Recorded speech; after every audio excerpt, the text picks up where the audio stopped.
Buenas noches, estamos ante la escritora Gloria Cáceres. Gloria Cáceres es traductora, escritora y profesora, y el día de hoy vamos a hablar de uno de sus poemarios titulado Si tú me quisieras. Además, Gloria ha escrito otros libros y ha hecho una traducción muy interesante sobre José María Arguedas, traducido al quechua. ¿Cómo estás, Gloria? ¿Qué tal? Hola, ¿cómo estás? Encantada de verte.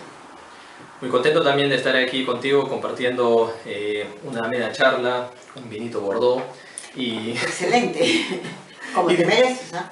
Muchas gracias, y disfrutando también de este clima parisino, ¿no? Además que ya estás en tus postrimerías, pues estás a punto de partir un tiempo a Perú. Sí. Hablando sobre este libro, Si tú me quisieras, ¿cómo tú lo llamas en quechua? Una cuaquitija.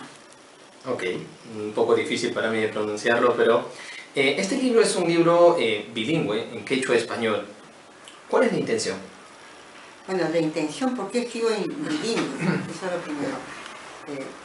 Yo soy ayacuchana,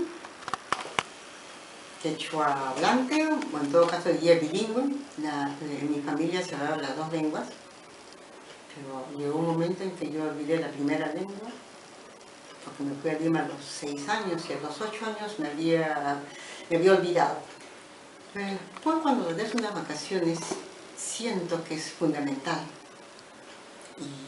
Y la lengua viene, sí, de repente, basta que comunique, ¿no? Te tocan algo y la lengua explora.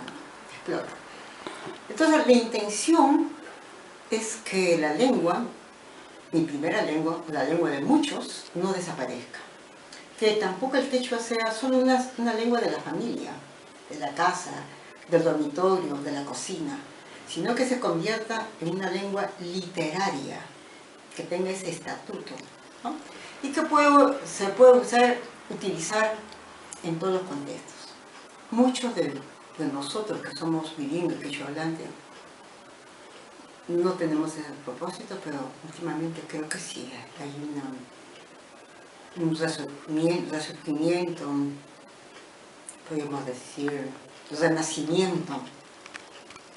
Cuando tú mencionas eso, yo recuerdo que hay una parte en donde tú dices que exactamente el quechua se utiliza sobre todo en la cocina, en donde normalmente las mujeres empiezan a preparar los alimentos y a decir su verdadera lengua, ¿no? Pero también tú consideras de que el quechua debe ser una lengua literaria. Ahora, es un proyecto, pero a la vez un sueño, porque nosotros sabemos que en el Perú el quechua lamentablemente cada día tiene menos hablantes, debido a que, a pesar de que sea una lengua oficial según la Constitución, es una lengua que no se practica ni en la ciudad, ni en la capital, ni en las grandes ciudades, porque el Estado no tiene un curso de quechua que podría ser o que sería necesario como una lengua obligatoria. Al respecto, hay leyes, hay normas, hay un programa de educación bilingüe y cultural, ¿no? Lo que falta es la identificación, lo que tú dices, de nosotros los hablantes. Yo no creo que el quechua vaya a desaparecer. Cada vez es más la utilización.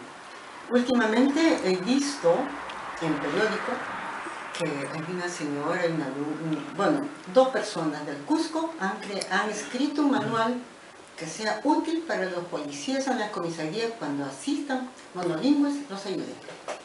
En el Hospital 2 de Mayo, hace poco, la directora también ha implementado un consultorio para los monolingües, que los atiendan personas médicos que saben. Es cierto eso. Hace poco también he leído que hay al director de la región de Cusco le ha dicho eso. Ya dejemos de tonterías más o menos en esos términos, ¿no? El quechua es una lengua que no viene, bueno, algo el término eso más o menos, ¿no? Yo no lo he retenido, entonces, sí, pero yo tengo muchas esperanzas. El objetivo mío de escribir en quechua es que el quechua sea una lengua literaria, una lengua que no solo sirva como digo, para el hogar, sea la lengua secreta. ¿No? Yo recuerdo que mi abuela con mi mamá cuando conversaban me decían el quechua, ¿no? Pero nosotros sabíamos, pues no nos podía engañar.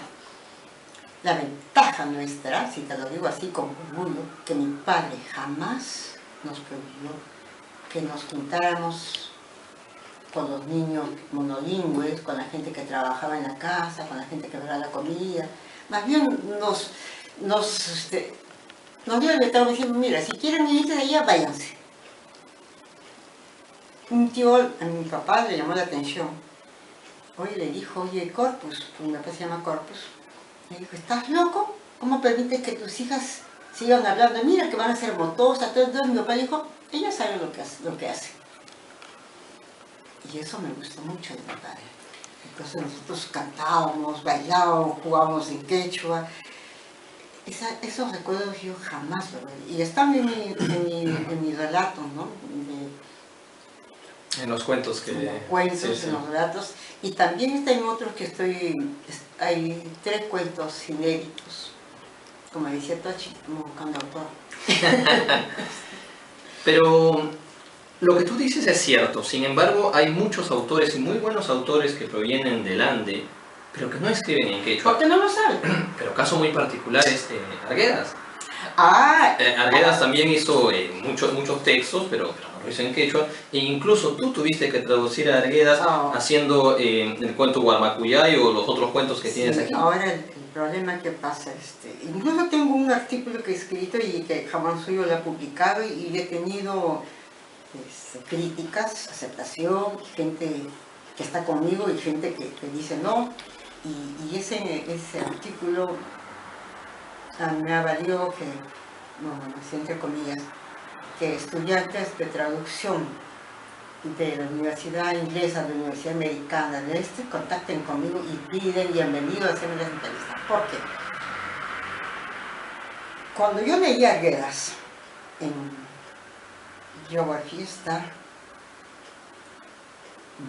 Fiesta, ¿cuál es la otra? No, Fiesta es de Ríos Profundos, Todas las Sangres. Me marcó mucho, porque yo veía uno de los personajes de Todas las Sangres a mi padre. Veía en uno de los personajes a un tío, al abuelo, entonces veía esos dominables, esa gente, ¿no? Y la gente que también sufre, que está ahí. Leo los poemas de Arguedas en quechua, pero no hay ningún relato escrito. Pongo Pamusholni, que él los recoge en el libro. Él dice que ha sido escuchado por alguien. No, él lo es narrado por otra persona, por un campesino de Hacha, y él lo escribe, él lo transcribe. Eso me llama mucho la atención. Digo, si Arguedas, como dicen todos, pensaba, sentía en quechua, si tú sientes una lengua, yo siempre he preguntado, y te pregunto a ti, tú eres ahora francófono, hablas francés, te he escuchado muy bien, tienes un buen acento y todo lo demás. ¿En cuál de las lenguas escribirías? ¿En francés o en español? He pasado a ser el entrevistado. No, solamente eso, ¿no? Bueno, no, entonces, yo creo que esa pregunta esa pregunta me la he hecho yo y se lo he hecho varias. Entonces, si él decía que pensaba sentir quechua, ¿por qué no lo escribió en quechua? Si él hablaba, si él cantaba, si sabía. Entonces eso siempre me martilló hasta que un día dije, no, yo lo traduzco a Arguedas. Entonces empecé con el primer cuento que me hizo sufrir mucho, el primero que me dice Yaguarhuille, que es la historia de una pata y un gatito, una historia de amor, porque los 3 cuentos tienen como hilo conductor el amor en sus diferentes manifestaciones, ¿no? El amor a la naturaleza, el amor a un animal, el amor a la mujer, a la pareja, pero es el amor el que está presente. Y digo, ¿por qué? Entonces empiezo a traducir, ya están listos, y quiero publicarlos, y no puedo hacerlo si no pido la autorización a Sibila. Traté de contactar a Sibila, hablo con la hija, y bueno, hasta que Sibila me contesta, me dicen que José María, no, la que me dijo fue Carolina Tillier, la hija de Sibila, que ya había escuchado a su madre decir que a José María, ¿para qué iba a escribir en quechua si el español ya había arrasado con todo, si había ya un periodo de castellanización, ¿qué importancia tenía ahora que le escriben quechua? Nadie lo iba a leer, nadie sabe leer, nadie sabe escribir.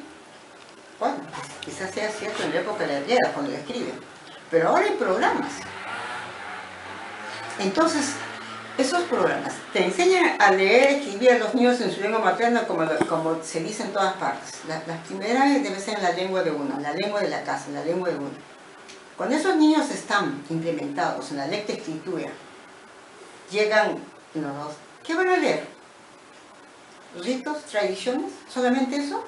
No. Yo no creo que el quechua sea una lengua antigua que se sirve para hablar los mitos, el mito del cóndor, el mito... No. Yo quiero que el quechua tenga un estatuto de una lengua actual, de una lengua escrita, de una lengua de creación. No solo de traducción, sino de creación. Entrando exactamente a ese punto, que el quechua sea una lengua de creación literaria, cuando yo leía tus relatos e intentaba, obviamente, leerlo en quechua sin entenderlo, pero veía lo que es el ritmo, la rima y la métrica. ¿Es imposible hacer esto en quechua o es posible hacer la métrica y la rima en la lengua quechua? Es que la lengua quechua tiene otra entonación, otra melodía. Y en la lengua quechua no hay que fijarnos en los parámetros de la creación de otras lenguas. Allí no hay métrica, no hay rima, nada. Allí la lengua en sí ya tiene la musicalidad, tiene el ritmo. La lengua no necesita acudir a otros recursos literarios, figuras literarias, porque el quechua es una lengua eminentemente, que te digo, metafórica, una lengua que tiene todas esas que están insertas en el mismo sentido, en la misma palabra ya está. Si yo te dijera, por ejemplo, Urumisonjo, no te voy a decir porque tienes corazón de piedra. Urumi es piedra y son, pues, es una traducción sí, literaria. Urumisonjo, pero en el mundo quechua, Urumisonjo es la persona que es dura de carácter. Entonces, ¿qué pasa?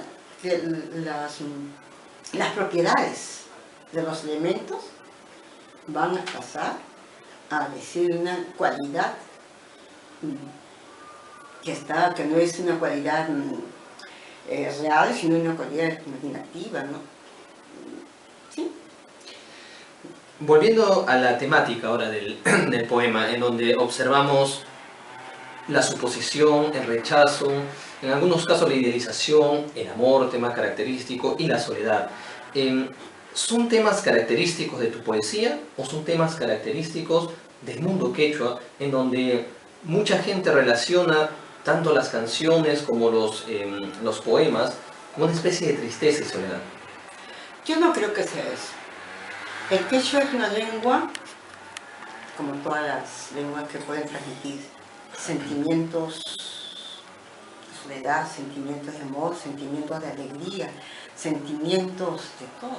¿Por qué se dice que solamente el quechua es un hombre que solamente sufre? No. Porque lamentablemente se ha encasillado durante mucho tiempo en eso. Ahí no se han encasillado de decir la música y escucharla es una música que te transmite dolor. No. Están, por ejemplo, los pucllas, los carnavales, las chanzas. Uy, sí es tan lindo. Pero es que tal vez es lo que menos se difunde. Es porque nosotros nos hemos, como lo que tú dices, nos hemos encasillado de decir, ah, el quechua, oh, qué difícil es. Es una lengua eminentemente metafórica. Es una lengua que un sufijo te dice cosas que tú no lo puedes, que no tiene ni siquiera traducción. Y es una lengua que incluso los mismos franceses estudian. Todo el mundo. Es una lengua que tiene cierta, como todas las lenguas, no voy a decir que hay primacía, superioridad, no, yo creo que es como el hombre, porque si digo que una lengua es más así, es como decir pues, que el hombre blanco es superior que al hombre amarillo, al hombre negro, no. Ten cuidado porque ya hubo una polémica justo en Editorial San Marcos donde has publicado. Sí, pero claro, hubo una eso, no es eso, no. Yo creo que la lengua quechua tiene tanta riqueza, tanta profundidad, tanta belleza como cualquier otra lengua. Con el quechua hay cosas que en la escritura y en la palabra no tienen traducción. Te voy a ir al título de mi poemario Munahuapiquija. Puede ser Munahuapiquija, sí es diferente. Munawaptitija o munakuaptitija. Los dos significan lo mismo, si tú me quisieras. ¿Cuál es la diferencia? Que el sufijo ku, que no está en otro, significa que el acto que aludes al acto del amor es un acto muy profundo, ¿sabes? Si tú me quisieras, si tú me quisieras es una especie de sentimiento más fuerte. Más fuerte, más intenso, más profundo. Cosa que no existe en el español. Cosa que no existe en el español, tendríamos que decirlo como. Si tú agregando otra palabra. Otra palabra. Y en quechua no. En el quechua está ese sufijo, está ahí. ¿Cómo lo traduces? Es lo mismo la traducción. Munawaptitija. Pero solamente un quechua hablante podría entender realmente el sentido total. Un quechua hablante que ya aprendió la lectoescritura se da cuenta de eso. Pero cuando tú hablas, yo cada vez estoy más comprometida a que el quechua no se quede en el estatuto de simplemente ser una lengua de comunicación de la familia. Ahí empieza la lengua. Pero tiene que ser una lengua que salga así, como el español, como el francés, como el catalán. Por ejemplo, el catalán ahora es lo mismo que tienen menos hablantes. El vasco, lo mismo. Tiene una serie de programas de traducción, de difusión. Y nosotros con quechua, lo que estoy viendo es que falta más fuerza. Falta más identidad también, porque claro, ¿no? Mientras que los catalanes se enorgullecen de su lengua y no quieren que les hables en español, los quechuas no. Se sienten discriminados. Sí, pero es que tiene una larga tradición. ¿Quién decía, decía, yo sé quechua? No, porque si tú lo decías, te veía, la motosa, la serrana, no, mira, y las bromas tienen una carga. Una carga discriminatoria, pero no es que tú también tienes que entender que, generalizando, muchas veces el peruano tiene el problema de que todo lo que se relaciona con el ande siempre va a ser discriminatorio en Perú. Pero si tú te das cuenta, aquí en Francia el peruano anda con su chullo, el peruano anda con su polo que dice Perú y con su llamita al lado. No sé si te das cuenta del doble discurso. Lo que yo también he visto es ese doble discurso, doble actitud. El peruano en Lima, el andino, un pocas veces va a salir con su pelo largo. Y no va a coger la guitarra o con orgullo. Vienen acá, no sé si por el exotismo o esnovismo, pues se hace crecer el cabello, qué sé yo. Es tan un orgullo porque es un ser diferente al común. Entonces me acuerdo que alguien me decía cuando yo dije me voy a Europa a trabajar, me decía, vas a tener un éxito. Y digo, porque a los europeos les gustan las mujeres así como tú, de tu color, y si son andinas mejor. Hasta ahora no he visto a nadie, no hay ningún francés. No, yo estoy feliz, así, amando mi Perú con todo su naturaleza, su gente. Eso es. Volviendo al libro, dentro del libro hay un poema titulado La flor de la cantuta. Yo sé que tú tienes un largo historial en la cantuta. Tú has estado allá incluso como decana, tienes muchos amigos en lo que podemos resaltar a Osvaldo Reynoso o a aquellas personas que encontrabas en el bar Palermo, que tienes un millón de anécdotas para charlar. Pero en La flor de la cantuta es un poema que canta a esta emblemática flor o indirectamente le rindes un homenaje a la Universidad de la Cantuta. Las dos cosas. Las dos cosas. Cuando viajo de mi pueblo a Lima, todas las faldas del Sarasara están llenas de flor de cantuta. Entonces yo veo las flores como se vuelven. Entonces hay flores blancas y las amarillas. No, las rojas. No he visto blancas, las amarillas y las rojas. Entonces yo me quedo mirando y tengo varias fotos de mí. Y la cantuta, la flor de la cantuta, Jantuaita, está bien, porque la cantuta, para muchos de nosotros, significa mucho. Y es, aunque ahora último pase por una serie de problemas, ha sido la universidad formadora de maestros, donde salieron muchos valores literarios, De ahí tenemos a José Bravo, tenemos a Los Reynoso, Antonio Gálvez, Gregorio Martínez, ensayistas, está Flores Galindo, estuvo políticos, Edmundo Murrugarra, médicos, hay un médico Huerta que trabaja en los Estados Unidos y tiene un programa. Hemos pasado mucha gente, y de todas las tiendas, de todos los colores. Y la Cantuta se inició como una universidad para provincianos, porque el primer alumno de cada provincia era reclutado y con una beca integral. Así llegó Osvaldo, así llegó el otro Osvaldo, llegó Antonio Gálvez, todos, porque eran los primeros alumnos de sus colegios, ¿no? Porque iban a recoger los terrenos y les daban todo. Era una universidad de élite, ¿no? Pero ahora tenemos que hacer otra política. Todo cambia. Muchas veces se dice de que el escritor o la persona relacionada con las artes está relacionada con la bohemia. Y nosotros sabemos que en cierta manera esto tiene una parte de verdad, ¿no? Porque lo hemos visto no solamente en los escritores peruanos, sino también en los escritores europeos, ¿no? Los escritores franceses. Hay aquí bares que son emblemas en donde dice aquí estuvo Sartre, aquí estuvo Camus, etc. Y el bar Palermo es un lugar emblemático, lamentablemente ya no existe, ¿no? Pero es un bar que marcó mucha historia. ¿Crees tú que fue ahí también el lugar en donde se gestó a estos grandes autores que tenemos ahora y que era un lugar necesario porque en las aulas, si bien es cierto, hay que mantener esta formalidad, mientras que en el bar Palermo había una especie de horizontalidad para todos? Yo creo que sí. Hubo mucho... El Palermo significó un lugar de encuentro, también de desencuentro, pero también un lugar de debates. Lo que se veía en las universidades, en las aulas, en la Cantuta, en San Marcos, la Villarreal menos, pero San Marcos, la Católica, se continuaba ahí.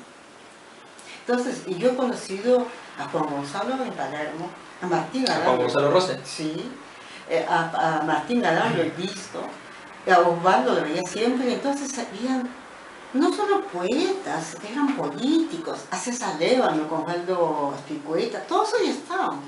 Entonces yo era joven, ¿no? Y estaba enamorada de uno de ellos, entonces yo asistía pues ahí, ¿no? Y yo era como, me sentaba ahí la jovencita y miraba y él me decía, es de fulano, mengano, sutano, a Gregorio Martínez, a Humareda que le hizo un apunte a mi hijo, ¿no? A Víctor Humareda que llegaba siempre con todo su lotil, con todas esas cosas. Y en su última etapa, cuando ya lo operan, Miguel Gutiérrez, la esposa de Miguel Actimina, Vilma Aguilar, todos ellos. Entonces ha sido un lugar muy importante. Y lástima, como tú dices, que ya no haya un lugar así. El Haití. Sí, todavía queda un poco, pero es un bar también para la clase media alta. Tiene otro, claro, es diferente, es diferente. Para culminar, Gloria, y para darle paso a Abel también, hablaste hace un momento de que en el bar Palermo conociste a mucha gente y te enamoraste también. Esperamos o tendremos dentro de poco tal vez alguna recopilación o una nueva creación inédita tal vez o una reedición de los poemas de Chacho Martínez. Sí, estamos en conversaciones con algunos amigos de Lima que me han propuesto que quieren toda la antología y yo quisiera 5 razones puras para convertirse con abuela. Es un poemario emblemático, un poemario que lleva la reflexión de la izquierda, un poemario que te sacude y te dice, bueno, ya como el Chacho decía, déjate huevadas, ¿no? Y es eso lo que hay que hacerlo. Yo te agradezco mucho esta charla, Gloria. Espero que continúes con la creación y que tal vez hablemos dentro de un tiempo también sobre tu narrativa, que es muy autobiográfica, que hay muchas cosas que tú nos vas a narrar de esos recuerdos de la niñez, o incluso veía una especie de crítica, porque tú hablabas de cómo había que llegar a ciertos pueblos y cómo demorabas horas. ¿Por qué? Porque se puede ver la falta de pistas, porque se puede ver la falta de señalización, el abandono del Estado, etc. Pero son cosas que tal vez hablaremos en otro momento. Yo te agradezco mucho esta charla. Y bueno, salud con un buen vinito para brindar. Con Bordeaux. Con un buen Bordeaux. Muchísimas gracias, Gloria Cáceres. Gracias. Muy buenas noches. Buenas noches. Con mucho agrado yo he leído su poemario y he tratado de prestarle mucha atención al poema. La poesía en realidad es un género muy delicado y muy difícil a vender. Mi pregunta primera es, ¿cuál es la parte occidental de la cultura judío-cristiana que tenemos que usted lo mete dentro de la poesía quechua, o simplemente usted ha hecho un trabajo profundo, como hace un momento lo decía, de retirarse de todo ese mundo y crear ese propio poema en quechua? Bien, yo no creo que haya separado del todo, porque cuando hay un encuentro de culturas no se puede decir, mira, esto es el lado hispano y te quedas ahí, y este es el lado quechua y te vas a este lado. Nosotros somos un producto de una mezcla de todo, ¿no? En todo. En la lengua, en nuestros modales, en nuestra forma de vestir, no hacemos distinciones. Entonces, si alguien me decía, bueno, no, yo no creo que mi motivación de judío cristiana, bueno, una cosa es que yo soy creyente. No, entonces, en algunas partes invoco a Dios. Pero ese puede ser Dios cristiano, o puede ser Dios, porque es decir, el Dios de la naturaleza, porque en el mundo andino, el Dios es el río, es el cóndor, es la cordillera, el agua. Entonces cuando digo mamá y mamá, matascaja, digo, madre mía, ¿y qué es esto? ¿No? Y digo, apu jaruarazo, apu sarasara, estoy llamando, invocando al Dios Sarasara, al nevado. Estoy invocando al nevado jaruarazo, que están ahí frente a frente. Entonces digo, es que no tienes pena que tus hijos sufran, es que hasta ahora que estás impotente y que no puedes hacer algo. Entonces yo creo que es eso. Somos una unidad, somos un todo. No podemos a estas alturas, creo yo, hacer una separación. La lengua es para poder expresar lo que uno siente. Y yo siento amor, soledad, siento frustración, siento rabia, impotencia. Lo puedo decir en español cuando lo traduzco y lo digo en quechua cuando creo. De otra parte, los elementos que componen vuestra poesía son elementos naturales, elementos que llevan a la vida, pero usted sobrevuela todos esos elementos y es como si uno sobrevolaría a la flor de piel. Esa sensibilidad usted lo consigue en la fonética, en los sonidos del quechua. ¿Qué le conlleva a usted a manifestar de esa manera esos símbolos y plantearlos así? Es una poesía sencilla, cotidiana, diaria, de una mujer que vive en la actualidad. Como cualquier otra persona, ama, sufre, llora, invoca, siente el misterio de la vida, siente pues que la vida continúa, ¿no? Entonces, todas esas cosas sí lo expresan la fonética quechua. Y tiene, cuando lo he dicho, musicalidad. Lo he leído mis veces y yo mismo me he leído, digo, sí, qué belleza. Y cuando yo lo leo en voz alta, perdón, yo me he emocionado. Una vez estuve leyéndola y dije, no, cuando lo escribo no tengo esa emoción, pero cuando lo he leído, sí, porque me he escuchado, que es diferente. Entonces, sí, yo creo que la lengua es esa, para expresar nuestros sentimientos, ¿no? A veces alguien me dijo, pero ¿quién te va a leer? Sí, digo, bueno, es que a veces uno no escribe para que te lean. Aunque es importante, ¿no? Escuché una vez a Marco Marto decir, la literatura existe cuando hay lector. Y si no hay lector, no existe literatura. Entonces dije, ¿verdad? Entonces lo que yo escribo no es literatura porque no me leen. Yo creo que sí me leen. Yo creo que sí. Ahora últimamente sí estoy viendo algunas revistas en periodo inéditos. Sí. El año pasado la revista Tokpa Chupa, eminentemente quechua, publicaba ahí 6 poemas inéditos. Pues acaba de el otro poemario, una otra revista Sol y Niebla que dirige Juan Carlos Lázaro, lo mismo.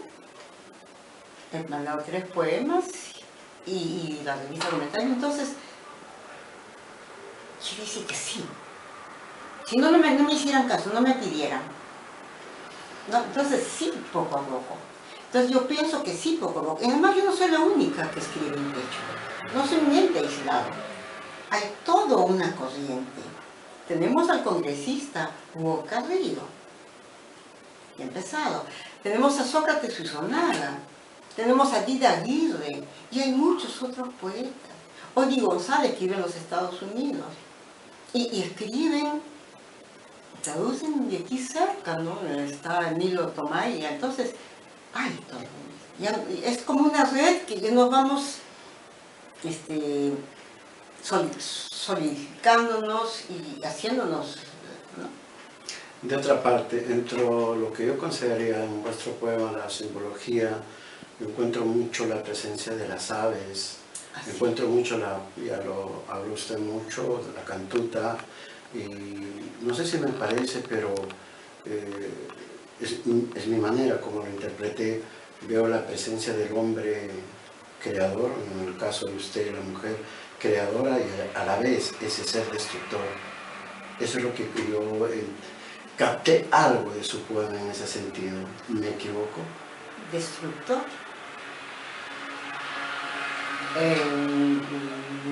No tanto como... No destructor en el sentido terrible, sino destructor en el sentido de que puede culminarlo, puede acabar todo. Ah, sí. Yo creo que el hombre es capaz de hacer muchas cosas. El hombre puede, pero así como en el sentimiento de destrucción, no. Es algo que yo amo la naturaleza. Amo las plantas, amo las aves, me encanta vivir, me encanta retosar, si se puede decir. Entonces yo me siento un ser libre y que puede desplazarse en el territorio que quiera. A veces, sin querer, de repente uno destruye, pero yo creo que tiendo más al hombre creador en general. Sin creador, quiere decir sin atropellar a otro ser viviente. Puede ser un animal, una planta. Por ejemplo, en el poema que usted menciona, sobre el cual la mujer espera ese gran acontecimiento, ¿no? ¿Cómo se llama? Te esperaré, creo. Sí, te esperaré. Ese gran acontecimiento, yo lo encuentro muy bello, ese pasaje. Ahí encierra toda la creatividad del ser humano. ¿Cómo usted trata de reducir todo lo que podamos hablar en 100, 200, 300 palabras en 4 o 5 frases? No lo sé. A veces en ese momento uno, como la vida o la muerte, o el amor o el desamor, se dice en una palabra. Vida, muerte, es una palabra, ¿no? Entonces, el poema Te esperaré está... No, el cuento, el relato. El cuento. Ah, un poema. Porque también tengo un relato, Te esperaré siempre. Sí. El relato Te esperaré siempre... sí. En la espera. La espera. Sí, la espera. ¿Qué es esto? Que en el oscuro rincón de mi ser se hace presente. Tal vez sea amor, dolor, luz, esplendor. ¿Qué será? Es la maternidad. Exactamente, pero también es la vida. Tiene una cosmoción un poco más grande. Porque ¿qué es esto que nos pasa? que a veces no encontramos una explicación. Pero estamos ahí y no sabemos qué es realmente, ¿no? Entonces, un poco para la motivación, yo esperé a mi hijo con mucha ansiedad, demasiada, pues entonces creo que cuando yo descubro, digo, ¿qué es esto? Es todo lo que yo había deseado y me siento maravillada, y no sé, me siento muy maravillada, es algo como que hubiese sido una escogida, ¿no? Y realmente es eso, la mujer es una escogida. Bueno, para culminar, quiero decir que hay un poema muy bello también que me enseñaste a hablar, que particularmente a mí me ha agradado, No lo voy a divulgar para que la gente que nos vea, nos escuche, se interese por leer vuestro poema. En todo caso, ha sido muy agradable leer vuestro poema. Gracias. Y será hasta una próxima oportunidad. Gracias. Te agradezco muchísimo. Tus palabras como se dice, me llegan muchísimo, porque nadie me había dicho tan bien como tú, tan profundamente. Muchas gracias y chin chin. Chin chin, un pie y cruzum. Que en quechua es eso, salud.